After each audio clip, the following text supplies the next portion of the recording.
I'm Spence Graham with Real Digital Media, a Stratacache company, and chairman of the Digital Signage Federation, and you're listening and watching the AV Life. Renee Benson with NEC Display Solutions. It's at NEC Display Renee. You're listening and watching to the AV Life. My name is Joe Way with the Higher Education Technology Managers Alliance, and you are listening to and watching the AV Life. Hey, Kim Frank from Geopath, and you are watching and listening to the AV Life. I am Corey Moss, the creator of this wonderful podcast. You are listening to and watching the AV Life. Hi, this is Tim Van Wert at T Van Wert, and I am your host, graciously given by the creator, Corey Moss, and you are listening and watching to the AV Life. All right, well, here we are again, where we've had some great shows, and we've got another great group of guests with us tonight. How's everyone doing tonight? Are we feeling good? Yeah, I got some thumbs up from the crowd. Doing well. Long day. Long Woo-hoo! day. It's kind of like this is where we're at Thursday. Like, then just a reminder, this is Thursday for anybody who is having issues with days of the week, because I know I have that. So Always. Friday Which Eve. Thursday? which Thursday? This is March 117th, something Yeah, I like was just going to say, I Something have like 3 that. or 4 Thursdays a week. yeah, we're still in March, right? This isn't September. Like, that. and I the fact, still have a St. Patrick's Day party to get to. well, at least I got the parade in before the lockdown, so my town got that. So Lucky bragger. all right, well, let's introduce our guests and kind of get the ball rolling here, and we've got some great topics to talk about tonight. First up, I would like to introduce Corey Schaefer from QSC. Corey, how you doing? And tell us a little bit about yourself for those who may not be familiar. Well, gosh, Tim, thanks for having me. I'm Corey Schaefer. I'm with QSC. And been in the industry forever, and I love and know most of you on this. Well, no, I know you all, and I love most of you on this podcast. So thanks for having me. My role at QSC is Alliances and Market Development, and it's a newly formed team at QSC, and it has been fast and furious, and we are killing it. It's good. It's all good. It's a great Learning problem. a lot. Got a great problem to have right now, Corey. So Yeah. I'm glad I'm to grateful. have and we're glad to have you here tonight. And I know we only have a little bit of time with you, so we're gonna keep moving. And coming up next, one of the short people of AV, Gina Sanzavero. How you doing, Gina? Thanks, Tim, for calling that out. Really appreciate it. I'm doing well, thank you. And thank you for inviting me. I'm super happy to be here. What a great group we have today. Yeah, they really are. We definitely have some really powerful people, like powerfully AV people, here with us, or AV adjacent for some people, as Kim waves her hand to everybody. Well, and as always, it's always a pleasure having you with us here today, Gina. So thank you for jumping on. And we'll go down to our vacation, as it were. Michelle Lorette, how are you? I'm good, Tim. I am Michelle Lorette. I am a regional sales manager for Kramer Electronics, and I am a former crew member. So I was just, I blazed some of this trail before you came along, but you're doing a great job. I've been listening, and it's really exciting to be here. So thanks for having me. Yeah, Michelle had those wheels turning, but long before I came on board here. So I really just hopped on the bandwagon and came for the ride. So I got recruited, and it's the best thing that ever happened to me. So I definitely owe Mr. Moss some gratitude there. It was a wonderful time. It really was. yeah, I definitely agree with that. Corey has really changed the lives of a lot of us on this podcast, I would say. So, and last but certainly not least, Murphy Daly.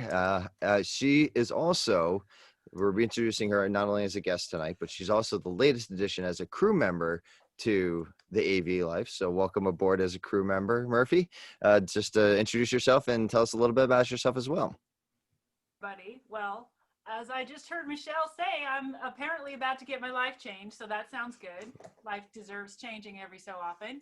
And I've been doing AV for a couple decades now, And it started out with a internship in the Bay Area at NASA for desktop collaboration. And it wasn't even a thing at that time, really. And that's what happened. I was told to go find something that did it. And I was like, nothing really does. Like, keep looking. And it'll show up eventually. And now all of a sudden, AV collaboration is everywhere. And I have become a project manager. And I help make collaboration and conferencing happen all over the world. It turns out that this is a pretty unique and in-demand skill, which I'm delighted about. But boy, it sure needs some, people need to learn more about what this is, what the magic of project management can do for you. And I'd be happy to come and talk about that. Well, and just as a little teaser, we will be introducing something that's coming up here on the AV Life, including Murphy along with that. So a nice little new segment but we're not going to get into that right now. That'll be a little bit later. So it's a teaser for a teaser. So, but it's a good thing you bring that up, because in this now, a lot more people are being impacted by COVID, and there are a lot more people. I'm seeing a lot more tweets for people that maybe have lost their jobs or are looking just to kind of switch gears. There's more people that are looking for leadership and for guidance, for those of us, or I shouldn't say those of us, because even though I'm 10 years in higher ed AV, I still feel like I'm a baby in the industry. So I still need to keep looking for somebody like a mentor, or like, as Corey had tweeted out, a guru. So, so we're going to kind of talk a little bit about what is the importance of a guru or a mentor, as it were. Corey, Schaefer, do you want to chime in on that?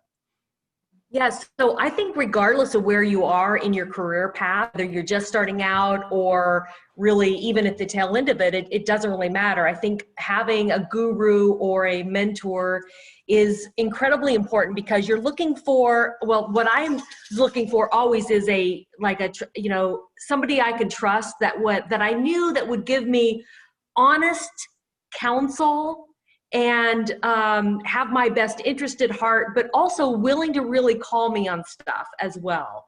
And because, I mean, I think we all need guidance. And today my mentor actually is Brandy Alvarado. And it was really cool because we attended a mentoring program together, and I didn't even want to go because I was just like, who has the time, blah, blah, blah. I went, and then I just really excited about it. And then what I love about Brandy is she holds me accountable, and I have great trust with her. So I can ask her anything, and I know that she is going to guide me, really well. So I think trust is really important. And prior to Brandy, Michelle actually had Dave Bright, who was the former president of Kramer. Mhm. I didn't really know him, but I had met him at a business function, and I just went, I really like this guy. So I just went up and asked if he would be willing, and he took me on. And one of the things I loved about him is we're probably fairly close in age, like maybe 5 to 7 years apart, but he always called me kiddo. He's like, okay, kiddo, here's what we're going to, and I just loved that, about him. So I think regardless of where you are in your, in your path, having that trust factor and somebody that has got your back, that you can speak really openly about, and but will also kind of call you on your stuff. For me, that's the value of a guru or a mentor. Tim, you're on mute. Sorry, I pulled a rookie mistake and I muted myself. So is there anybody else that wants to chime in on that? I'll chime in. So I've with podcasting, I was mentored by Corey, and I think, but the biggest mentor in my life professionally was when I was in the recruiting and staffing industries. I had a boss. He happened to be my aunt's husband, so that helped. So there was already a lot of trust there. And he really just taught me how to run a business. And we took a nothing branch and we turned it into a huge territory, and we made the most money for our company, the most EBITDA of anybody else. And that was very meaningful. I will say, I think we're lucky that Avixa does have a mentorship program through the Women's Council. So there is a vehicle for people that are looking for that. I think if you're looking for a mentor, though, it's important to find someone that is also an optimist. You want a cheerleader. You want someone that's gone places and done things that you see yourself doing. And I think you need to kind of genuinely like the person. There has to be a lot of like, and that like, of course, builds the trust that Corey Schaefer was talking about. Because you want someone that you really respect. Yeah. I mean, I love a lot of people that I work in this industry with, but I would not want them to be my mentor. So there has to be love and respect, and it can be very meaningful. It can definitely get you to the next level. Michelle, I think that's a huge point. Is you might have a ton of friends in the industry and you might be able to relate to them really well, but that doesn't make them a really good mentor for you. Right.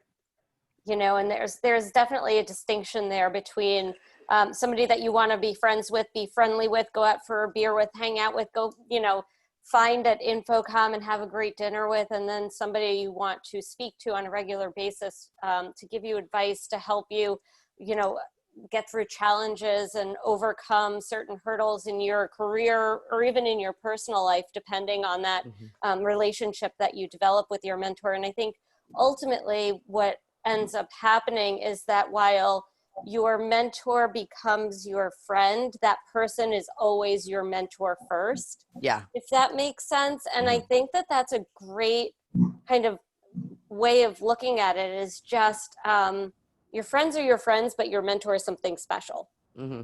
This is so foreign to me. Like, I guess I have people who I would consider micro mentors throughout my career, but I've never like put a stamp on them and said, you're my mentor. I never had a conversation where I was like, would you be my mentor? But there's people I've looked up to. There's people I would call. Like, do they count? Or do I have to tell them you're my mentor? Kim, I think that you can have informal mentorship and formal mentorship, right? And informal is somebody that you look up to, that you go to for advice, that there is a consistent kind of dialogue between the two of you. And then there's some that are formal, that you really go up to, like Corey did, and say, hey, listen, I connect with you. I want to be where you are, or I want to, I want you to help me to get to the next level of my career. Will you help?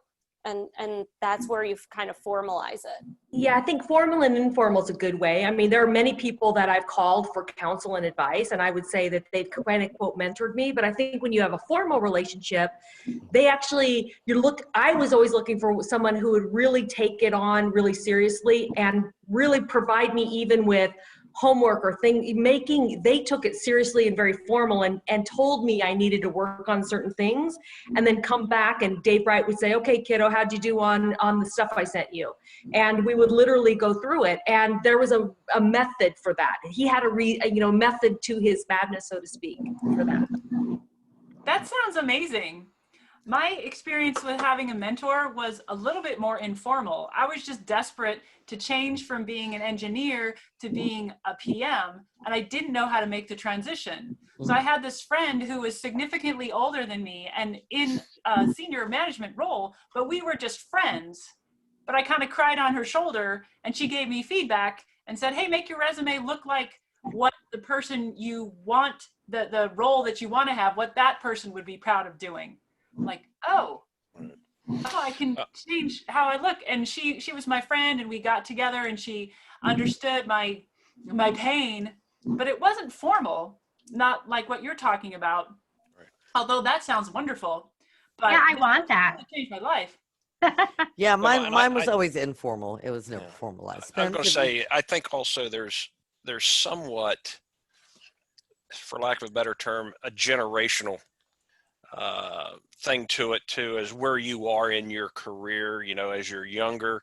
I can remember, I'll never forget, I was in college. I was a freshman in college. I was getting a degree in investments in banking, and I started working as the mail boy at the local bank, and here in Morgantown, West Virginia. And I will never forget, I had been assigned a project, and it had to do with Regulation L, which is a major regulation when it comes to banking. And I made the mistake of not fully understanding my assignment. And if we're going to call him a mentor at the time, it was somebody I really looked up to. He was an assistant vice president, and I would have done anything for the guy. He was just kind of took me under his wing. But I'll never forget, at the end of the first week, he asked me, and of course I was working, after all my classes, I was getting 4 or 5 hours in a day. He said, Spence, he said, I'm disappointed in what you did, what you turned in here this week. I would have rather been beaten with a ball bat than have this guy that I looked up to tell me he was disappointed in what I had done. And I learned a major lesson there. Another one was when I had my own insurance business. I had my state manager. He was a guy that he was an assistant manager at a grocery store in southern West Virginia, but he was a great manager. And he told me one thing. I was kind of irritated, kind of frustrated. And he told me, he said, Spence, he said, he said, the things I like to do, I do for free. It's the things I don't like doing that I guess they pay me for. I learned another valuable lesson there. And lastly, when I was in the insurance business there was somebody that said, fail your failures fast. And that, to me, I have used in just about everything I've done in AV and in digital signage, things like that, is that when and I've made that mistake. There are times that maybe somebody, you've held on to them too long. You should have helped them find something else to do. Or it goes the other way too. You want to try and be a good mentor, but you also have to be a good mentee. You have to have that mindset. And I think that's where an honest conversation has to come into play there when you are working with somebody. As what Corey was saying, there seemed to be some accountability there, Corey, that kept you honest in that relationship. Mm-hmm. Yep. Yeah, I think that's a key portion of it. And I'm glad Gina made mention that, you have your friends in the industry, but your mentor is kind of a different level because you still need that accountability. And I'm glad that you mentioned that because that's exactly what my mentor did to me. He was a much older than me gentleman who'd been around a long time, but he was never afraid to say, okay, these are the goals you told me you set for yourself, Renee. Did you match them? And if not, and same like you said, Vince, I hated disappointing him or feeling like I disappointed him, but it was a valuable lesson. And so I think that's a key thing, the accountability. And sometimes your friends won't, they want to be your friend and your drinking buddy maybe, or industry buddy, see you at the trade show, but a true mentor will keep you accountable. And I love that you guys said that. So what do you guys think about how you formalize a mentorship relationship? Because I've had my staff recently say, send an email to, my mentor, blah, blah, blah. And I'm like, oh, I am, huh? Really? I don't know. But and I've also had people reach out and say, hey, will you be a mentor? And we actually try to do something formalized and then they never come through. So how do you find that, that kind of balance or find the people? And then also know, because do you see as a mentor yourself that there's accountability on yourself too, not just on the people, to be able to follow through and take that responsibility? I just 100%. took him, so. And I think the how is, to me, it's kind of how I approach every business conversation as well, or every business relationship rather. It's kind of about setting expectations, because I learned a lesson a long time ago that if you're disappointed in a relationship or something that happened, first thing to do is turn that mirror, and turn the mirror in on yourself and really understand why are you disappointed? Were expectations discussed and then not met, et cetera. So I think that, it is really common for people to say, oh, will you be my mentor? Or, will you mentor me?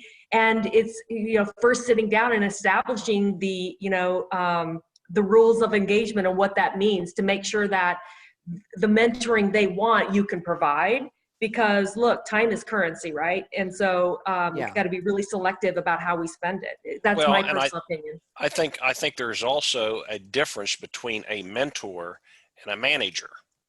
Right. Yeah. You know, that Yeah, they're two definitely. very different functions. Some managers can be mentors, but They most can be. managers are not mentors. Right. And Right. many managers shouldn't be managers. And not everybody is a good mentee either. Well, But and that to is that true. point, I think it's important, Joe, for you to say, you know, if you're looking for a mentor and you find one and it's not working out for you, you can fire your mentor and you can fire your mentee in a very respectful, very nice way. Mhm. But if it's not working out for either of you, if the relationship is not successful for you, there's no reason for you to keep on being in it. And it's not that you failed, it's just that it wasn't the right fit. Because I think that it's really important for you to have that right fit. Otherwise, you're not going to work for it. All right, I So- definitely have never had a formal mentor. I can't even imagine firing someone who is helping me in my career. Right. Like, this is so foreign to me. I can't even like process. There are I mean, people I in don't my say you're fired. Yeah, it's not like you have to terminate the relationship or Like- anything like that. It's and like, someone No, with like no. You just major have to go to social mediation. anxiety. This whole conversation. You just ghost them or something. You know? Yeah. I feel Is there like a if you- mediation and arbration clause in this mentor-mentee relationship? Yeah, I feel there's like a if you- block feature on LinkedIn. Sorry, Tim. I didn't mean That's to step okay. over you. No, I've blocked those my block mentor. features come in handy though. So, you know, yeah, I think if the communication is open in that mentor-mentee relationship, you should be able to have that conversation without burning that bridge, as it per se. You know, Absolutely. if you're open to the point of saying, you know, I think we have come a long way as a relationship, as a team on this. I need to go find who's going to help me on this next step, and maybe your mentor knows somebody and can connect you to that next Oh, that's a person. good point. Well, and I think you have to have defined expectations, you Mhm. know, because a lot of the work is, if, as the mentee, you're the one that has to change. They're just imparting wisdom, if you will. So, you know, you've got to, and you have to outline how much time, what the time sink is, how much they're going to dedicate to it, what's the intended outcome, what they're trying to take away from it. So You know- Michelle, what's interesting is that a lot of mentors get just as much value from that relarelationship as a mentee Oh, does. absolutely. Oh, yeah, absolutely. You know, I would agree. I had something happened. I was in a large organization and I was having some trouble with the management in my own department. I was really struggling. So I found this other guy who was not in my department. I was just asking him for advice. And there may have been tears involved. And I was asking him what I should do. And he really didn't have anything to tell me. He's kind of like, gosh, that sucks. But he introduced me. He said, hey, you know, I'm really good at being a mentor. Perhaps you would like me to mentor you. Would you be interested in having this mentee relationship? I said, sure, I would love that. And well, it was fine, but he really didn't have any knowledge to impart to me. And when we met a couple times, he was mostly reminiscing about how things were when he was younger. And so I had to just let that one sort of drift apart because, I mean, it was sort of interesting to hear his stories, but he was basically kind of teary. And so I'm like, okay, thank you. All right, see you later. Yep. Sounds like he was lonely. I know. He was looking for someone to hang out with. But what's interesting, I think that a lot of times for me, you know, I had a few good mentors early, but also if I think that there's also people who impact you and help you in ways they don't really realize. And I'm going to point out here, and she probably doesn't realize it, Gina was a huge help to me in my career in this. And we showed up I was at a bar at CCUMC in October of a few years ago, and I had just started my podcast. I was on like episode 4, and I had like my stickers, I had, you know, little things of it, and I was like, but I was still like, okay, this is the stupidest podcast that I'm doing, but I'm doing it because I feel like, you know, I wanted to, you know, and I literally was only, and she's like, oh, you're doing that? Get those stickers. Start handing them out. Go give those. Throw them on the table. And like saying, you have to get this out. And I was like, okay, well, I'm a little shy because this is kind of, I'm like 4 episodes in, but it was still that type of encouragement from people to say, no, get out there and do it and start telling people about it. And that was a huge like confidence booster to me to then go, okay, well, I just got a stamp of approval from somebody in the industry who's highly respected, especially even in my vertical. And I thought, and that was a huge help. And that is so Gina. Well, yeah, Yeah. Gina's also was part of the reason that I'm here too. It's like, I mean, it was Corey, but I also blame Gina as well, and on a small portion. Not talking about your size, Gina, but sorry, I'm just rolling with it tonight for you. So, yeah, I think, and I have to say, Corey and now Joe, I've been leaning more towards for their guidance, now that I'm taking on hosting responsibilities here, and Joe and I have now like been doing things as far as HETMA and now the podcast. And I think we're going to be on a panel discussion together. I was just informed today. So it's more of a little teaser there. Congrats. Yeah, something in November. Your name Something popped up, like Joe. CCUMC? No. Oh. This. There's somebody else. So, but I don't have all the details yet, so I don't want to spoil it. Something to look forward to. Yes, something to look forward to. And yeah, so this is a whole new venture for me. Like, going from being a crew member to now being the host and doing editing and coming up, Corey comes up with a lot of the ideas for what we're doing week to week, but then I'm coming up with the outline for the week. And I'm sorry, Kim, I've kind of stole the firing range from you. It's all good, man. I love it. So it's just a lot. So yeah, at this stage in my career, they are my mentors right now, as far, because this is like what I'm currently kind of focusing on aside from my regular higher ed work.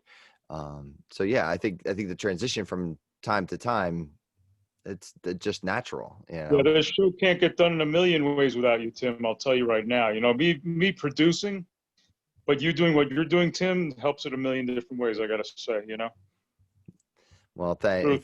That's the best background you could have, Tim. Yes, I put up the Higher Ed AV podcast. The AV Life is part of the family there, so we're glad to be there again. I'll just put a little plug in for that. I don't want to call anybody out, but I do want to mention, because it's something that's very important to mention, and we have to kind of raise each other up. But what viewers and listeners can't see is the chat going on, right? And there's a little chat going on, as a kind of side conversation about mentors and mentees and all of that stuff. And one phrase came up that I think summarizes my entire existence as a professional. And that was the imposter syndrome. And I think no matter what, it doesn't matter how much confidence you have or what position you're in, that voice in your head is always there. For me, it used to really hold me back. And it's now one of those things that I try to beat. But imposter syndrome is a real thing. And I don't know anybody who doesn't deal with it at least occasionally. Well, for So- listeners that don't know what that is, Gina, explain what imposter syndrome is. So imposter syndrome is when you feel like you're going to get called out because you're not good enough, that you are in a position and they're going to find you out because you can't be that person. You can't be that good at what you do. You haven't gotten there on your own merit. It's always this doubt of yourself. So meaning that you're not supposed to be where you are, but you got there by happenstance or something. And now they're going to find you out and you're going to have somebody pointing it out and saying, you shouldn't be there. What the heck, man? You have no idea what you're talking about. How would you get there? Right. Or you're at a table with a bunch of people and you're looking around the room and you're thinking, why am I here? I don't know how I got to this table, but I don't even know what I'm going to say or do. Yeah. So Kind of I'll- like me right now with all these rock stars on this. I'll I was just gonna completely, say, it's kind of what I'm feeling right this minute. I'll completely own that because that was me that posted that in the chat because I have I have massive anxiety, like social anxiety disorder. Like these podcasts set me off like for a whole night. I'm like, oh, I'm such a moron. Why did I say that? But I have such extreme imposter syndrome. You know that Talking Head song that's like, this is not my beautiful house. This is not my beautiful wife. How do I work this? I really feel like that is the song that's my overarching imposter syndrome song. And I didn't know imposter syndrome was a thing until I had this amazing boss like 8 years ago. And he was like, you have the worst case of imposter syndrome I've ever seen. Like you show up in a business suit and you feel like you borrowed your mom's clothes. Like, what is wrong with you? That is a great way of putting it. Yeah, and I agree with you. But I think too, probably all of us, if we're honest, we're in that position at one time or another somewhere. I can remember this week the Digital Signage Expo announced that they're going out of business, and but I am currently the chairman of the Digital Signage Federation. But I distinctly remember when Jerry Wolf, who was in charge of marketing for Expo Nation at the time, had encouraged me to make a run for the board of directors. Well, here I was, I was at West Virginia University. We had the Digital Signage Network going there. We had been kind of an early adopter. And I'm sitting there thinking, I don't know about this. It's one thing coming to Vegas for a trade show. It's one thing to sit down to lunch with some of these people and them to pick my brain, but I don't know about a board of directors. So I end up on the board of directors, but I'm sitting there looking at who this board of directors is. 2 Hollywood producers. Mm. There were people that were executive vice presidents of major corporations in the industry, big time creatives. And I'm sitting there thinking, what in the world am I doing here? I am way above my pay grade. But I will say this, they helped. They were just kind enough. It wasn't like there was an official mentor, but they reached out to me. They made me feel comfortable that I was on that board. 13 years later, it's a different thing. But what I'm saying is we were all in that situation. I think we have an obligation to look for those people that, are kind of locked up, whether it's in our own organizations, whether it's just at a show or somewhere like that we can, all you're doing, it can be called a mentor, or it can also be called a friend, to sit there and lift somebody up, and they'll appreciate it, because I know I certainly have. Spence, it takes it's just such little effort to Exactly. lift someone up. I mean, if you can, why wouldn't you? Absolutely. And a lot of times too, I don't know, Corey, we're probably all the same way. We've all been to dozens of trade shows over the years, and we've been to these mixers. That's a great networking opportunity. But it doesn't take, you walk through the door, within 60 seconds, you can look around and you will find what I call a wallflower. There's somebody there that thinks, just like Spence Graham was, I don't belong here. What am I doing here? Those are the people I go look out. I go straight for them, because they're there, they're scared, but you know what? If they figure out they've made a friend there, you never know what that can mean to it. And I know a couple dear friends that became dear friends because of that. It's interesting that you talk about early on, Spence, that you felt like you didn't know what you were doing, and we're talking about the imposter syndrome. And right this minute, we're living in a world where nobody knows what they're doing yet. That's exactly right. We all are like, I can't be the one that has the answer, but maybe if we have the beginning of an idea of an answer, we're ahead of everybody else who is sitting there still with no ideas, because COVID has put us all in the beginner seat. Yeah. Well, we're going through that as we speak right now, because the Digital Signage Expo, we were the official sponsors, and that is no longer there. So we are having to have some very interesting, sometimes difficult conversations about, we're changing an entire business model. I And think most conversations that are difficult are the most interesting. yeah, I well, would they agree. are. And sometimes it's better to have those difficult conversations early on and not put them off. The reason being is I truly believe, going back to what you were saying, Murphy, is that we need to be positioning ourselves right now for what we're going to be 9 months from now, because none of us knows what's going to happen in the next 6 to 9 months. None of us knows. The only thing we do know with any certainty is it's not going to be the way it was 6 months ago. Definitely.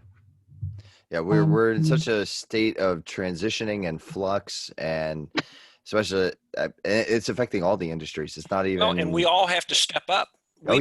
Whether you're a mentor or not, you better be a mentor, because somebody's going to need you quick. Right. And it's going to be one of those situations like where I hate to almost say Darwinism, where the strong are going to survive. Like, there's like the ones that can change and the ones that could be, that recognize that they need to change and they need to adapt to what's happening, are going to be the ones that are going to succeed through the end here. And I know there's also a part that's out of control. Like there's only so much we all can control. Right. But yeah. But seize the day. One of the things, when I first started at my internship as a little baby AV person, I was so terrified. Talk about imposter syndrome. They put me in a lab with a bunch of different computers and equipment and said, go figure it out. I had no idea what I was doing. And I literally had to keep myself from crawling under the desk and hiding. That was how terrified I was. But there were kind people there. And my boss said, you know what it means to be an expert? Is to know just a little bit more than the other people in the room. Right. And that stuck with me. And I'm like, okay, I've got to say the thing, and maybe we can do the next thing, and we'll all get through this together. And that sounds like that runs through my head a lot right now. Sure. So I think I've made it clear that I have very little experience in formal mentorship, but something that I think is really important since I've become a manager, and I don't know how many of you guys are managing teams. I'm assuming all of you in some capacity are managing people, but knowing they don't belong to me, that they are going to have careers beyond wherever they are working now, and that it's my job right now as their manager to help them succeed so that when they go to the next place they go, they're even better there. So internally at my organization at Geopath, we have things where we periodically stop and go, I want everyone to mail a copy of this document to your personal email accounts. This is everything we've done over the last 12 months, so that when you leave here, you have a record of all of the great accomplishments we've all achieved together. To really stop and pause and go, oh, you know what? The last time I had to update my resume, I really couldn't remember what we'd done. And to really say to them, you have an opportunity now. Put your name on a publication. We'll get it out. Make sure your name's on something that's published. So we actively do that for our staff, knowing they won't work for us forever. Yeah. We want them to go somewhere else. And we want that bottom name to be Geopath on their LinkedIn. And we want to own that and say, Geopath gave me a solid foundation so I could succeed. Oh, look, Tim's got the Geopath shirt on. We do great so impressions. Awesome. So I guess in a way, that's almost like our company doing mentorship. We never get upset if somebody leaves and goes someplace else. It's that's the point. I suppose too that one of the ways, I'm like you, I look back, I don't know that I've had one particular mentor. I've had an apparition of multiple people that made significant impacts on my life. I mean, I can look clear back to junior high school, to a principal that really was key. But I suppose if you looked on your resume at who you asked to be your references, that would be a good start to figuring out who some of your mentors I probably love were. that. That's a really good point. Yeah, I definitely. don't know. I'm a big fan of micro initiatives because I just don't have time to commit.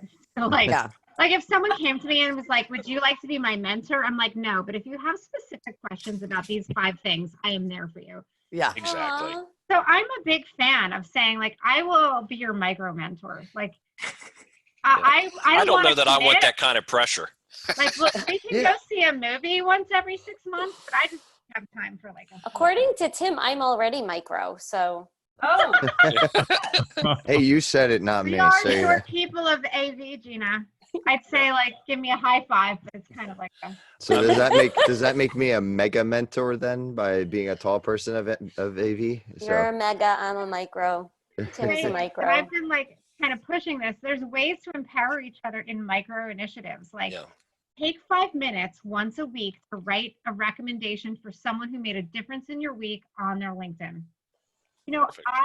we had somebody go through our main helpline at Geopath, and his question was like something I was interested in. So I picked up the phone and called him. So we got a call from the president of the company, and we sat on the phone. We talked through his problems. I personally sent him some data as a follow-up.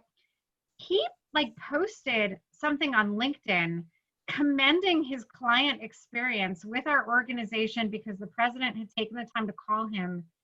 And it was like one of the most touching things that this guy who I'd only spoken to for 45 minutes took time out of his day to tag me in a LinkedIn post celebrating. I mean, do that. Like now I'm gonna do that. Mm-hmm. right. Every time I call someone and they're awesome, I'm gonna tag them on LinkedIn and say thanks for the amazing phone call rather than just emailing them and only they and I see I it. think you should just take over the customer service department. There you go. Yeah. The I problem would. is- If I problem could, is this, if I when I had call- 10 of me. The problem is when I call Kim, she hangs up on me because I always start out with something like, "I know who you are and I saw what you did." Press 1 to That's speak tough to one. accounting. Press 2 to speak to Kim. You have a direct Actually, line. like, press 1 if you're Spence. What are you wearing? Renee, I want to hear from you. I hate to single you out, but I know that you've been in the industry too, and I want to know, like, what is your experience? Not necessarily only in the industry. If you've worked other places, I probably should know that. But like, She started as a Hooters girl, Right. and then she got Michelle! discovered. I'm kidding. There's, Wow. Hey, I met my friend Michelle. No. she used to work for a rep firm. That's how we got to be friends, because we went to all Okay. these different trainings together with Winstead Yeah. and Premier Mounts and everywhere else. So I guess I've always just considered myself pretty lucky. I've kind of always fallen into the path of some really great people who ended up being leaders. And, when I jumped from the IT ship of computers and that sort of thing, I landed at a little company in Raytown, Missouri doing digital microscopes and document cameras back a long time ago. And it got me into the AV industry, and I was on the manufacturing side. So I was going to trade shows and being introduced to, integrators and other partners. But the gentleman who was he was my manager too, my director.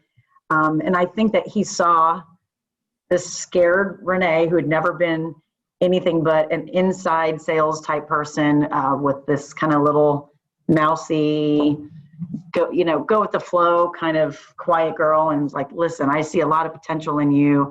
You're going to start attending trade shows with me. You're going to start hitting the road. I'm going to go with you when you're presenting. And it's like he bullied and forced me into being something that I probably had in me that I was never going to maybe push myself, if that makes any sense.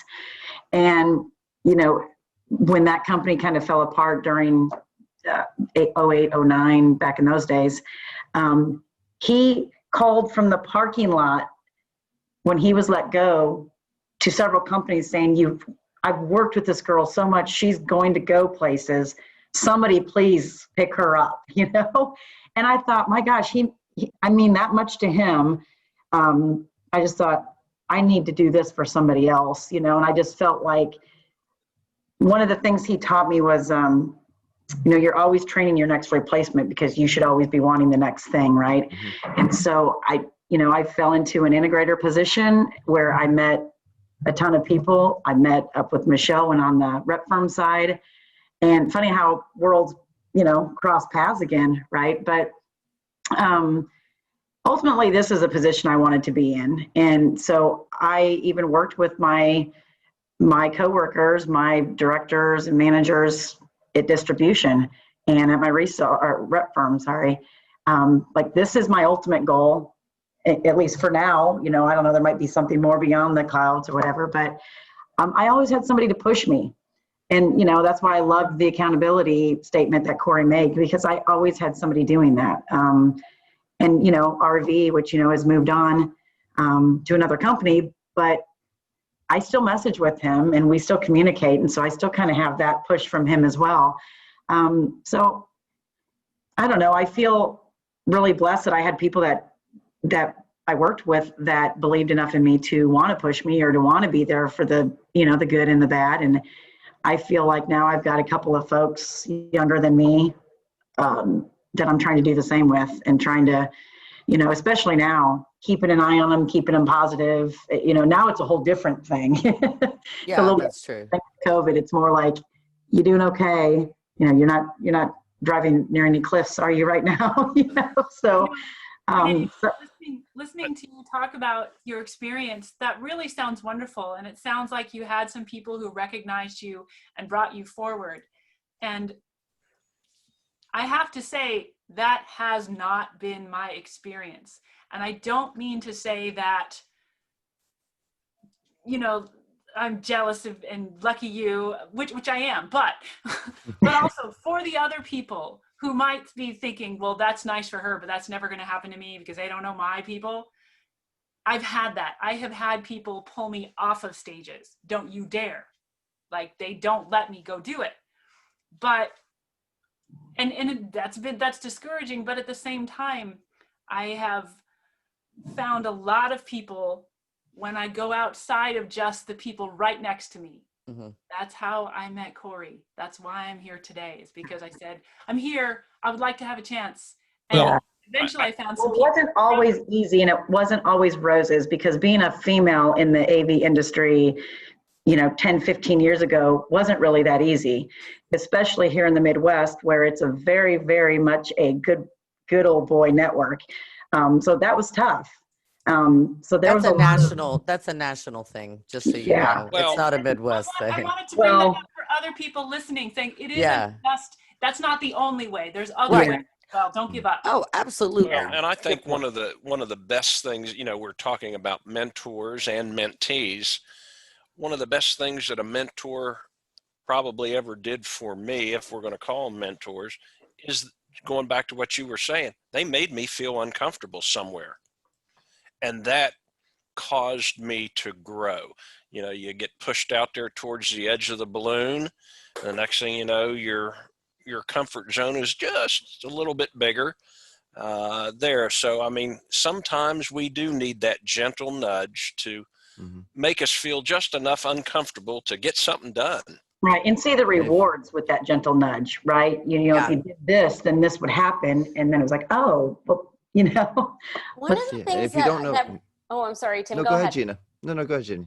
Well, I was just going to say, one of the things Spence, I love that you said that, because I remember one of my first mentors when I got into the AV industry a bunch of years ago, 2 or 3, when I was 15, it's fine. I look back at what he did and how he taught me, and I'm still piecing together some of the things that he did that pushed me forward that I never knew why he was doing it back then. Right. And now at this point in my career, I can make sense of it. It took me 14, 15 years to get to a point where I was like, man, that guy's genius and doesn't cease to amaze me. Like, I thought he was a jerk for doing this, that, and the other thing. And now it all makes sense, right? It's just, Don't you still have some of the comments? Like every once in a while, something will happen throughout the day, and one of his comments will pop into my mind. And I haven't physically seen this gentleman in, I don't know, 12 years or so. I mean, it's been a long time. Yep. Yeah, and I think some people should know that if they don't know where to begin, there are plenty of resources. If you want to start with Avixa, there's the Avixa Women's Council, which I'm sure would help anybody, not only just the ladies, but the women, but We're open to everyone. We don't discriminate. Well, yeah, like some of y'all. You can't anymore. I can't join HETMA because I'm not a higher ed technology manager, whatever. By the way, that is false. If you go to hetma.org Really? and you click the registration link, there is actually an option. The only difference is you have to be in higher ed for it to be a voting member, but you can be a member without. So there's that. Thank you for clearing that up. I did not know that. Shame on me. I shouldn't have assumed. See what happens? So Murphy, you were saying, is there an initiation for HETMA? Oh, you have to wait and see. You have to. That's right. But we were talking about trade shows here a little bit ago. I'll never forget some of the ways that I would encourage some of my folks over the years. If we would be at a trade show, I'd sit there and say, no, next year you're going to make a presentation. Oh, no. Yeah, we're going to make a presentation. I'll either do it with you or you're going to make it. Yeah. Now, I've had people that finally did that. That was that little bit of discomfort. Uh-huh. And now they don't think. I've had other people that just refused to do it. Big difference between the willingness of the mentee and the encouragement of the mentor. Mm-hmm. Well, actually, and I know I tweeted this out earlier, and we probably all got the emails. I love that Avixa is trying to do the Pass the Mic initiative to get other people speaking in this next year, and I think that's fantastic. Especially, being able to support the younger AV professionals, the underrepresented, and that's why I said I tweeted right out, like, I'm making the pledge right now. When I speak, I will have somebody else with me who needs to take that mic from me and be able to make that a passing of the torch. Yeah. No, I love that. I complained a lot. The AVEX, the executives conference that was in New Orleans last year. Like, I was very happy for Mark Coxon. I love Mark Coxon. Mark's a great guy, blah, blah, blah.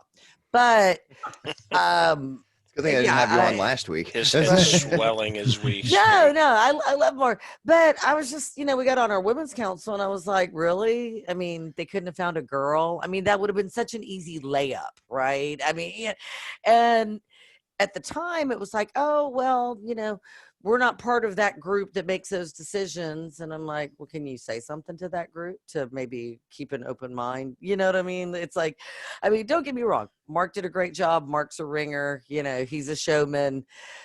He nailed it. But I just thought, God, if they never even think to kind of open it up, right, and bring the next group in, and that's how we keep moving people up, right, is reaching back and reaching to the side and reaching behind us. So it doesn't need to be a big trade show either. It could just be like if you're doing a presentation to some director within your department, and bring the rookie along. It's like, hey, I want you to do this section. The material. Like, that's just get you out there. We're talking about mentoring. I never forget. I had a very dear friend. He's no longer with us, but it was in a fraternal organization that I belonged to, and he told me. He said, Spence. He said, throughout the course of your career with this group, you need to find 2 more people to invite with you. Mm-hmm. The reason is 1 to replace you when you're gone, and 1 to make the craft grow. And, that I really do think that when we're talking about bringing people up through the ranks, whether it's with an organization, whether it's at the office, or whether it's, within our own staffs, I really do think we have to have not only forward vision, but we have to be able to look behind us and say, who can we help encourage to move to that next level? And that becomes something that has to be actually done. It just doesn't happen, by osmosis. You have to actually make it happen. Yeah, sometimes you got to poke the fire in order to get it going. So yes. a level of holistic vision here too, right? Like we all started in our careers doing one thing, and then you were really good at that one thing, and because you were good at that, then you ended up in like a managerial role presenting, which isn't what you started doing, and it isn't necessarily what you're good at.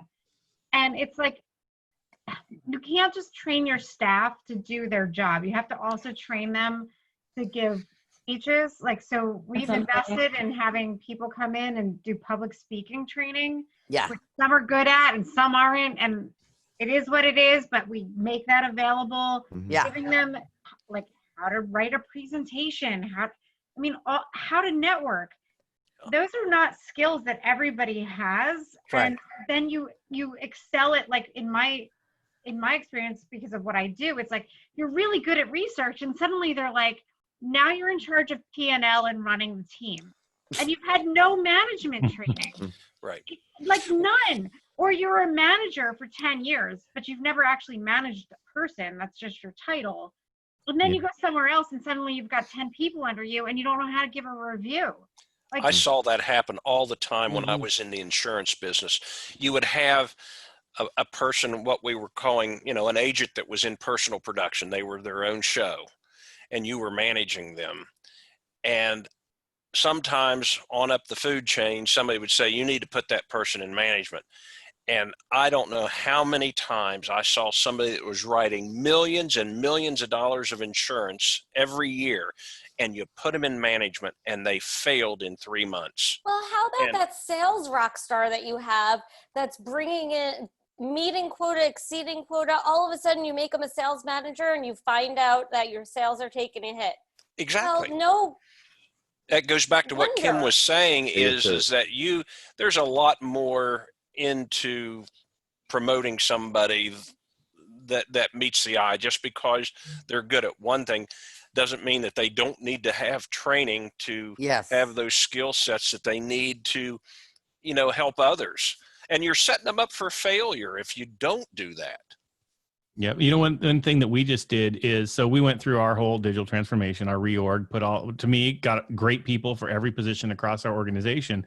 And now our next step that we just started was succession planning, which then freaks everybody out because you just went through this reorg and now they're like, wait a minute, you're going to start doing succession planning? Yeah, it's like, yes, younger people are going to be trained to do, but guess what? You are going to be trained to take my job. Right.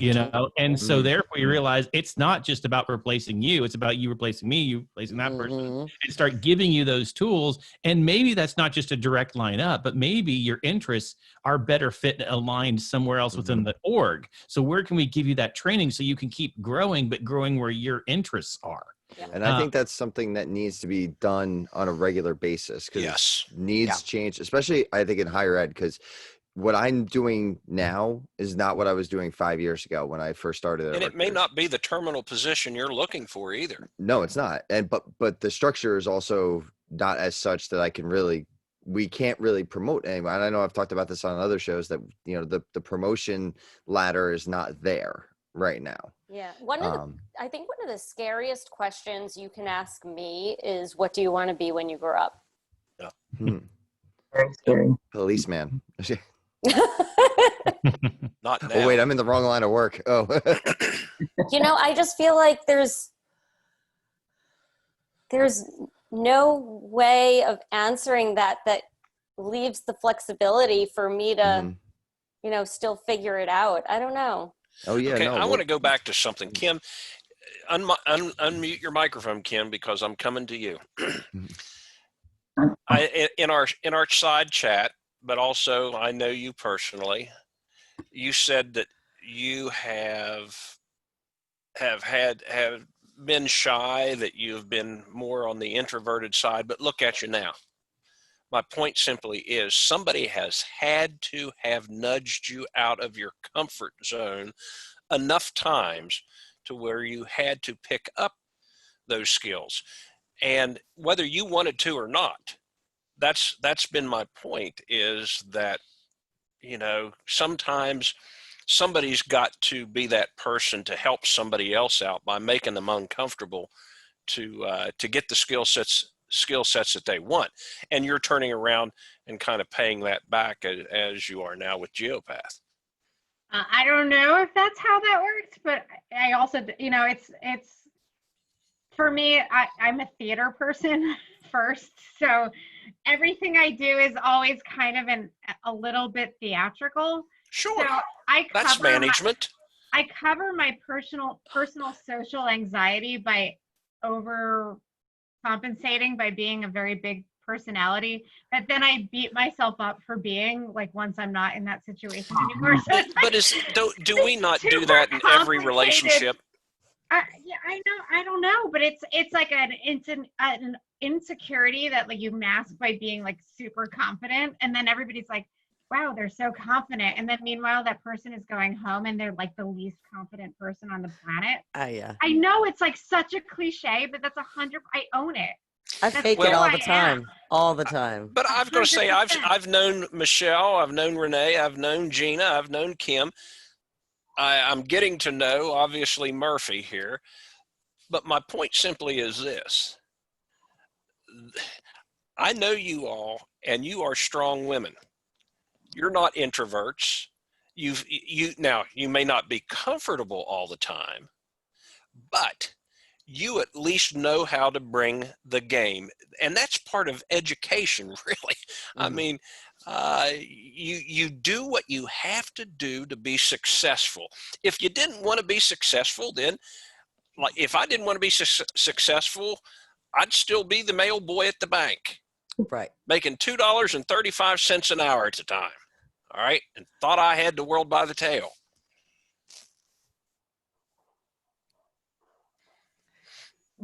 Tim's talking. He's on mute again. Joe, I where's did your it sign? again. No, That's why I try not to mute We myself. should 'cause all then- have a sign like Joe. You are in That is- charge. Oh, here we go. You do not have to mute. This time he'll get the "we can't hear you." That Yeah. is Yeah. so smart. You are in charge. You don't have to ever Unmute mute, you. boss. Yeah. Well, I did. I Good was sipping my Try to beer, get- and I try to didn't get want. attention. Yeah. Well, since I've successfully paused everything here, I know Corey wanted to chime in with something. So, Corey, you can go ahead and unmute yourself, or as you're listed on your display as "Hey, y'all." He's a Georgia boy now. Oh yeah. All right, I'm here. Hey, y'all. Hey, y'all. No, Michelle decided that I could speak Southern, so there you go. Hey, y'all. This is a great conversation, Tim. I'm glad you brought this in. I put up the hashtag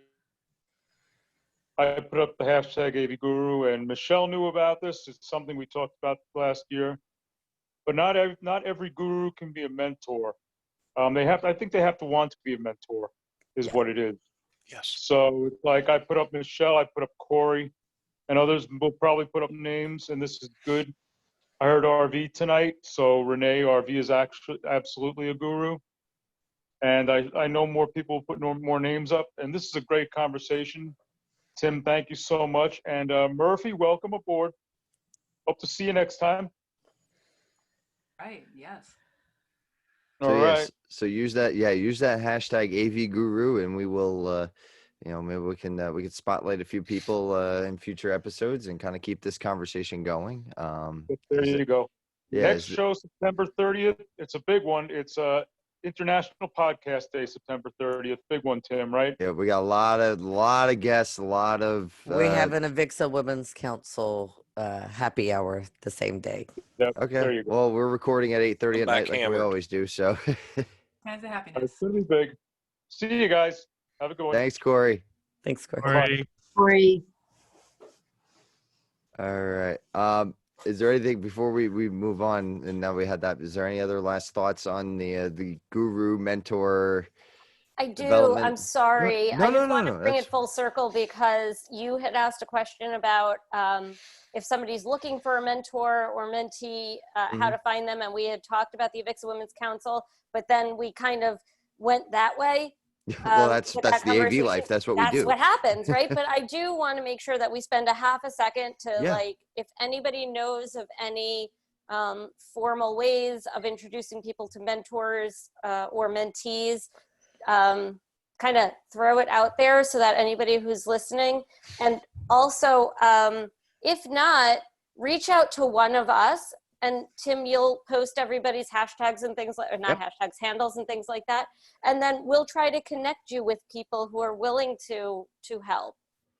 Yeah, we all have, there's plenty of people out there in the Twitterverse and, on LinkedIn and, so yeah, don't hesitate. Like we are an AV family here. We're having an earthquake. What, you're having an earthquake? Yeah, it's a small one. But it came Yeah, see, Joe's screen's actually shaking a little bit. I want to see you shaking, man. Cool. Give me a shake. There was a little vibration going there. Maybe get under your desk, Joey. Oh no, this is a baby one. It's a baby one. That's the ones like we get here in Jersey, but we all freak out about it because we only get them once every 10 years. I would freak out. No way, Although I no slept way. through the last one that was in Freehold, so guess it wasn't that bad. But Murphy, you're around here, aren't you? Yeah, I'm up by the 210. Okay, because something just came through. That was weird. Yeah, I didn't actually feel it, but It Yeah. must have been an alien. I'm halfway through my drink, so maybe everything is a little shaky. What are you drinking, Murphy? That's fancy. Margarita. Nice. Well, I heard there is a Mountain Dew margarita coming out. Oh my gosh. One of my coworkers told me about that Saw that. today. Yeah. So that's gonna be an interesting drink there. I'll give that one a pass. Thank you. Well, definitely it's not for everybody. Is it like a margarita but packed with caffeine? So you're like probably and more sugar than you probably you're ever would need. super And, drunk, sugared up, and can't sleep. yeah, that's it. Jittery and drunk. And Ugh. it's like radioactive green. Scary. While we're on the topic of beverages, I'm interested to know, and then from here we'll move on to the firing range. What is your favorite? There you go. Thank you. Since we're talking, it's safe to say that probably our first mentors were our parents and or grandparents or whoever, whatever your family dynamic is. So what was your favorite homemade food from said family member? I could start off. For my mom's strawberry rhubarb pie was the best thing on the planet. We have Jersey fresh we only did it when Jersey strawberries were in season though. It wasn't like something that my mom went out to ShopRite and bought the stuff. No. Yeah. We went out and went picking for strawberries. We got the rhubarb. Mom made the pies like that day. Like, so that is the food. Like, my mom was just an awesome baker in general. So just my mom has not passed, but my mom does not bake anymore. So okay. that's why I'm using it the past tense. So yes, that my mom's strawberry rhubarb pie, which actually looks a lot like this. Oh, nice. Yeah.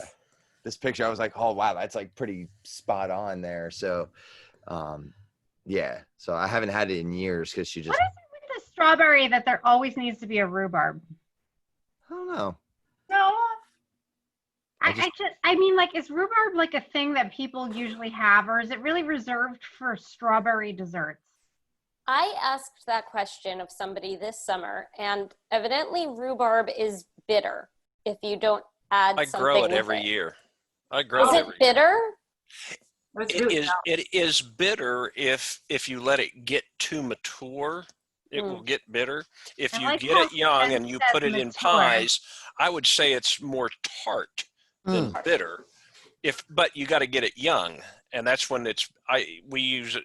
Usually, you use it with something like strawberries as well. Rhubarb by itself is going to be pretty tart. You want to add a little sweetness with it.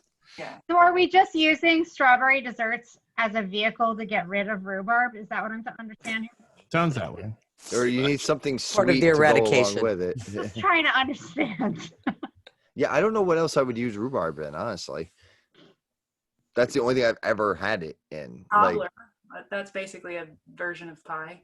And not to like hijack the topic, but when things were going south with COVID here, we started doing a lot of stupid stuff in my house because you couldn't get groceries, like saving the bottoms of vegetables and sticking them in water and growing more leaves and celery and shit. Like, so I had all kinds of vegetables growing on my windowsill, which is not a thing I would normally do in normal society.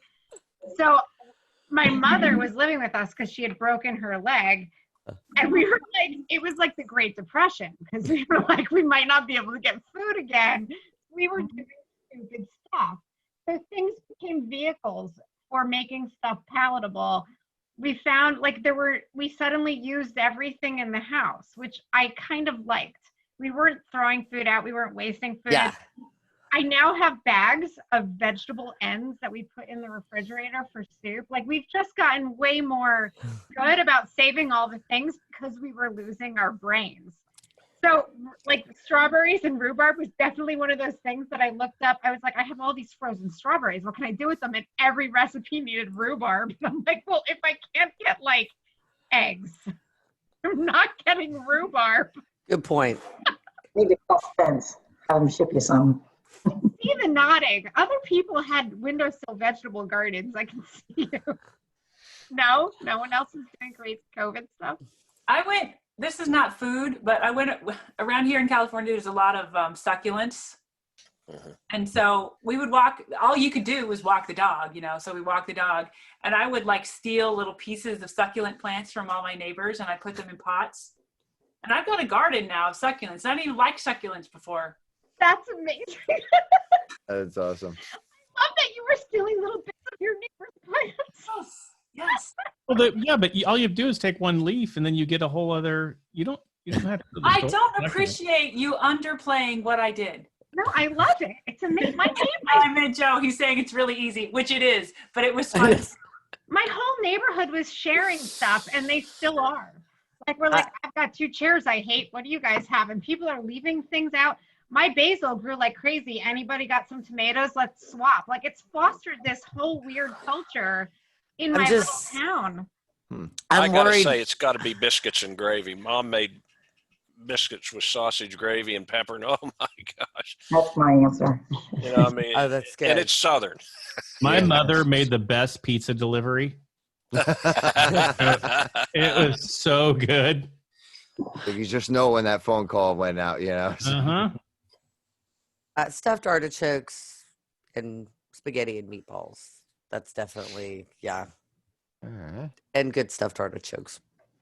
I do want to say, though, I'm worried because, Murphy, I heard that stealing neighbors' succulent samplings is kind of a gateway to porch piracy. So just be careful. It's a slippery slope, and I don't want to see anything happen to you. Hey, But you need your aloe vera to grow.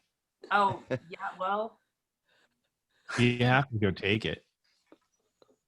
Actually, somebody gave me a big, huge aloe vera. Nice. No stealing necessary. So, Tim, your background. Last week we killed Grandma, and now this week we're eating Grandma. Let's eat. No, it's let's eat. There's a comma here. That's So it's punctuation means something. Yeah. So It's important. that comma means that grandma's okay. Yeah, that's So, exactly right. If you yeah. take the comma out, it's very different. Yeah. You can't see the top of it. The top of it is, let's eat grandma. And it's like, and then it says, let's eat, comma, grandma. And punctuation saves lives. That's So right. staying home saves lives too. So, or wearing a mask. There you go, Michelle. So, all right. I'm surprised. Most people in Texas do not believe that. Masks save lives. I'm originally from Louisiana. So I'm too stupid not to listen to the scientists. So that's the direction I'm going. Are you? Oh, that explains a lot. Louisiana. I thought you had It does explain. Everybody says that when they find out. But yeah, I'm from Southern Louisiana, but I've been here since the late '80s. So I got lucky. I got out early. Ran to Texas. We had like a huge conversation about this, like what did your parents make that you loved over dinner tonight, my husband and I. Uh-huh. And the things that I loved that my mother made, and my husband said the same thing, they weren't complicated. Mm-hmm. So it was like her onion dip, which as an adult I found out was just sour cream and onion dip mix. Yeah, And the secret ingredient. like Yeah. they were stupid things that were so easy, but now even as an adult, for some reason, when I mix sour cream with onion dip mix, it doesn't taste the same as when Okay, my mother how made it. about what your mother absolutely murdered? what you wouldn't eat?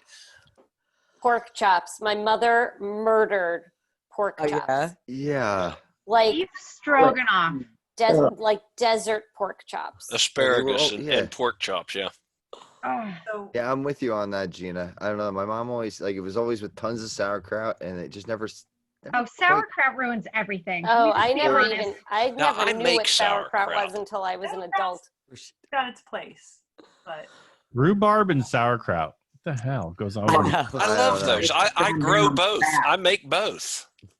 now That see, makes sense. I need some rhubarb to go with all my frozen strawberries the next Yeah. time we're in a corona apocalypse. That's right. now see, Hey, we got out of the garden over 100 pints of green beans, probably 75 pints of tomato sauce.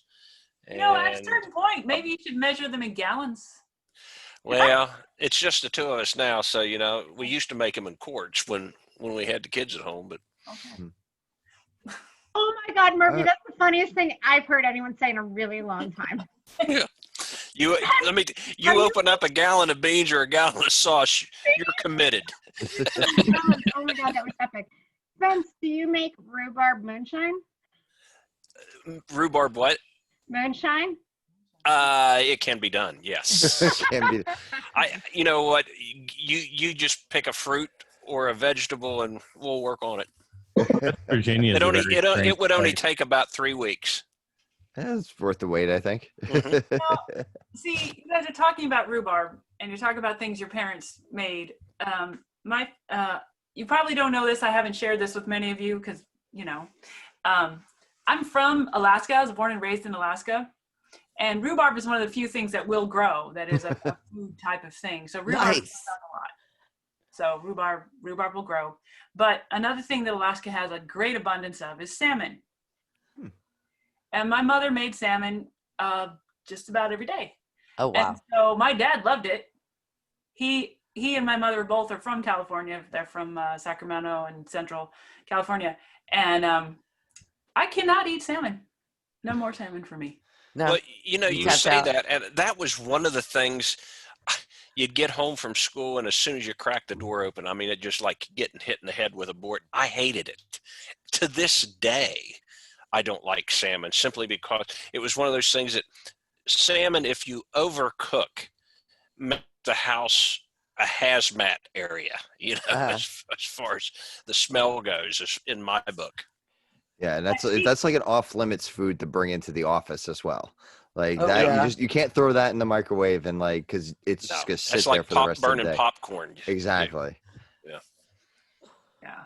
So All right. Well, let's anybody else want to chime in on food before we move on to our next segment? I'm going to give it a chance here.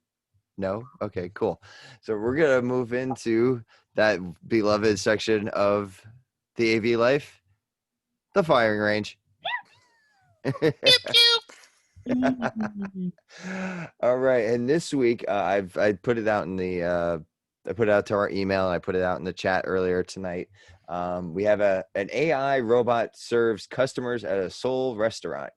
And basically it is a AI robot that shortly after customers order through a touchscreen at the table, a 1.25 meter tall robot developed by South Korean telecom company KT Corp brings the food and uses its SLAM, simultaneous location and mapping, so it's SLAM, capabilities to avoid obstacles and navigate around customers. So effectively, we have eliminated the waiter and waitress, and they're also trying to social distance themselves from customers. Isn't slam exactly the opposite of avoiding things?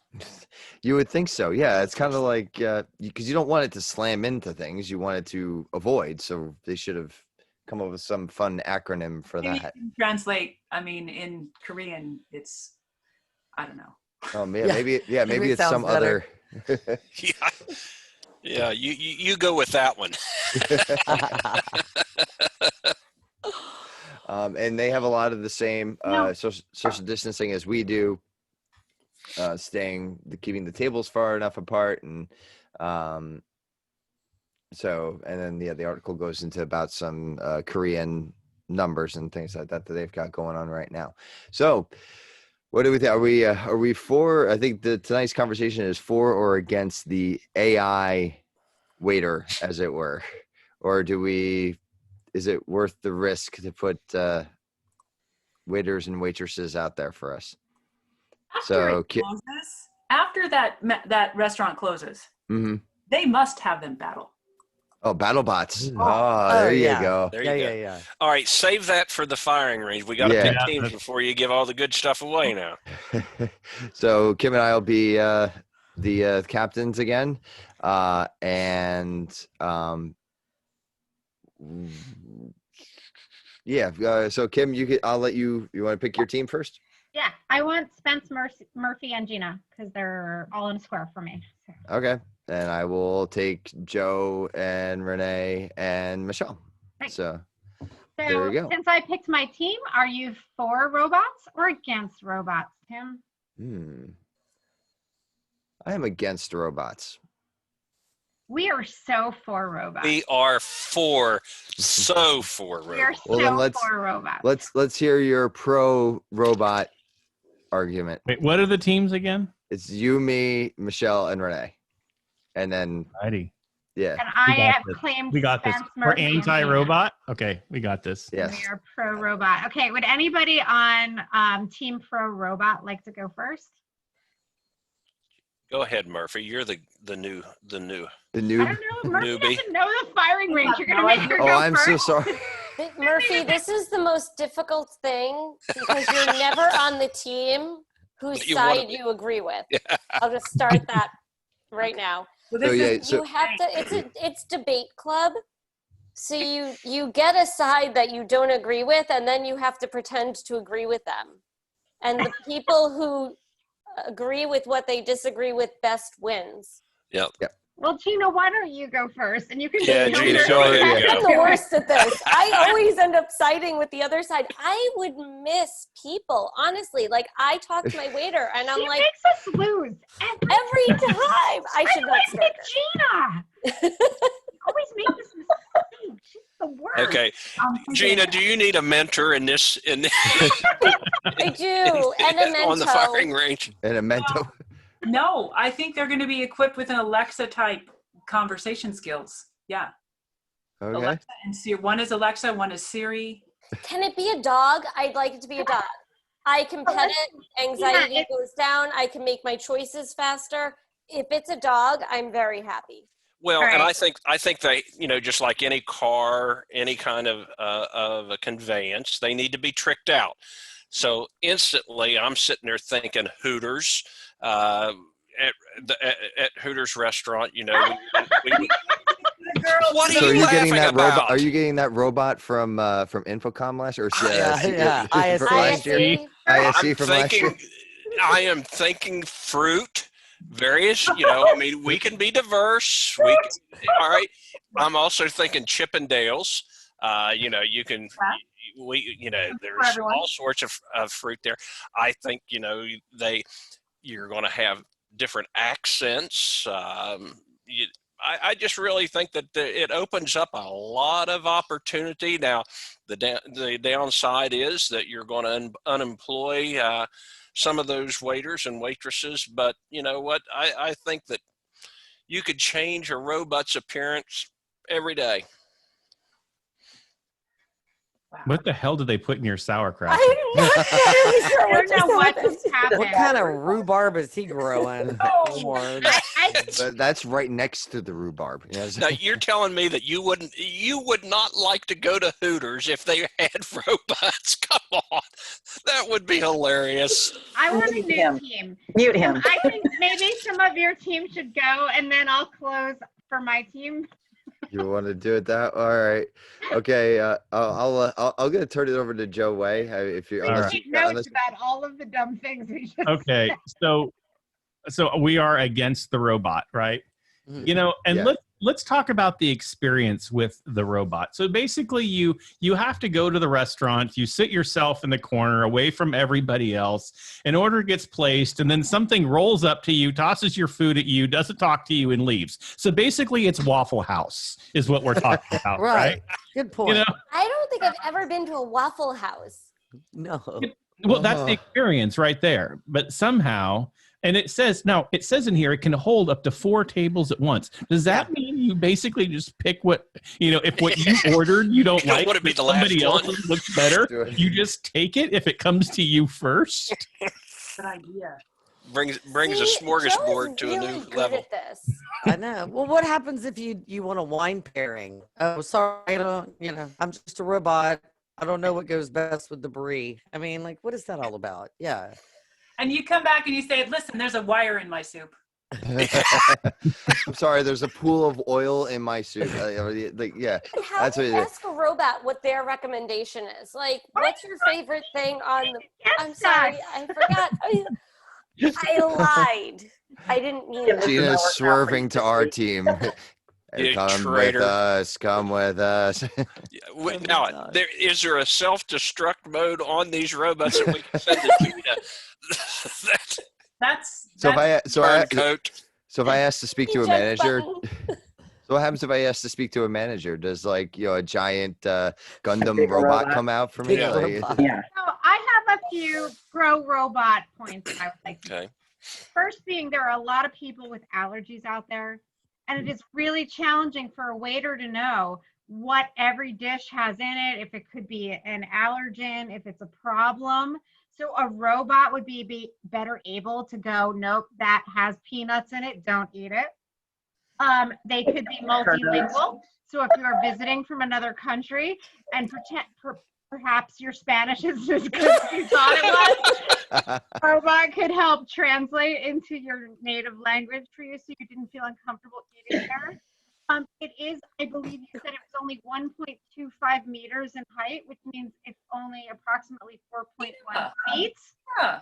So it's shorter than me, so I don't feel like inadequate given my diminutive height.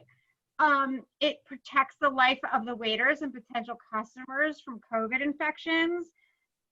Other staff members would be protected. Waiting tables is quite frankly the worst job on the planet that I ever had. I mean, the hardest, most challenging job I ever had was waiting tables. No one has to do that. I assume they don't want a tip because they're a robot. And then finally, and this one's actually a legitimate point, anybody has flown in and out of United in Newark Airport, like in Terminal C, and I think this is other airports in the country, they have these like iPads at the tables where you can just order your food through the iPad. Yeah. You don't have to actually talk to a human, and it just kind of like shows up and there's nothing. It's weird, but it's not unpleasant. Like, so I'm okay with it because like, I don't want to talk to people because as I expressed earlier in this podcast, I have a major social anxiety issue. So the less people I have That's to what a deal lot with, of people say about me is you're weird, but you're not unpleasant. When you go to pay, the receipt's still going to say 20% tip. yeah, I know. Yeah. Why am I Right. tipping a robot? Yeah. All right, you're right. I'm not. There's I'm a robot anti-robot. union, probably. all right, we're gonna take it back now, and I'm gonna pass it over to Renee. Renee. Well, since Mara's not here, she's always our win by playing off of emotion girl. So I'd say we take this back to, if COVID had taught us anything, we miss people. Yeah. We got to have people. We got to have interaction. And there's so many people out of work that might be a low paying job, but that's a job to somebody that's got to put food on the table, diapers on the baby, the whole shebang. We got to keep the people working. And I'm sorry, but I need somebody to help me with what do you recommend? I'm not going to trust a robot's recommendation, really. So robots I'll got try the peanuts. Yeah. They got to go. We need people. Long live the people. Long live the people. All right, Michelle. I pretty much echo what Renee says. It is all about the people. I mean, it's a service-based experience, and we're in the middle of Houston Restaurant Weeks, which goes on for 6 weeks, and part of the proceeds for all the restaurants that participate is donated to the Houston Food Bank, and they put together a really cool little fixed menu. And so we went to a French restaurant the other day, and there's not that many tables because it's a smaller space. They also have an outdoor area as well. And we were all socially distanced and masked up. And just the service was impeccable. The guy, you could tell, is a total pro. I mean, you just can't replace that. There's just something about that human connection. And I could just tell he'd been he was a professional waiter, right? You know, this is a man who's done this for a living. It's a very beautiful high-end restaurant. And I just don't think you can replace that. And they enjoy that. Those people For the love win. It's Well, but it's what so about much fun. What about some of the problems you could have from an HR standpoint with a bunch of robots running around? You could have Tinker Toys Spence, everywhere I before think you know it. you're an HR problem. I think I need to invest in more insurance for the show. How's that? So I think this is let a me just say, landslide, Tim. these was that. I think this is a landslide our way. Oh yeah, I think no, don't worry. It was These Gina's rob- arguments for us that really made it work. Yeah, thank you, Gina, for He does always do switching that. teams and doing that. Yeah, you know what? These robots, we need people. Like, people need to be employed. And also on the flip side, I know, Kim, you feel good about having a little 4-foot tall robot by you. That makes you feel good. You know where 4 feet falls on me? At a not happy location. So you know what? I don't need some 4-foot robot like rolling randomly by as I'm trying to like go to the bathroom or something like that. And you know, What are these crashing in. Well, I robots was just going to doing say, in your 4-foot-high restaurant, robot Tim? could create problems if you didn't see him going to the bathroom. Right, exactly. Well, if he's not in the bathroom, but en route to the bathroom. So yes, if he's in the bathroom, that's a whole nother story in general. See, Especially the robots that Spence has at the Hooters. Well, Well, yeah, and that's the other thing too. Yeah, if it's Hooters, I'm not going there for the robots. no, Like, oh, I don't It's this know. point in the You don't know show what where they it could starts do. to turn. That's why we It's have the quality of creatives food. in this industry. And this is the AV Roadhouse. Yeah, right. Gonna I'm resurrect. waiting for the upgrade for the drone, but this is the preliminary technological deployment. But the drone coming through. yeah, the care most of it. Sorry, but I have a drone in my soup. the most technological thing that I've done as far as food delivery is concerned is when I went to what was the name of that restaurant in KC? Fritz's, is that it? And it comes by Yeah. train and it lowers down for you. That is the most tech. But I had a waiter who took my order before it happened. I So once sat at a sushi bar that floated. oh, the conveyor belt Nice. sushi. Yeah, conveyor belt sushi. There you go. But That's cool. again, I still have a waitress that came up to my table.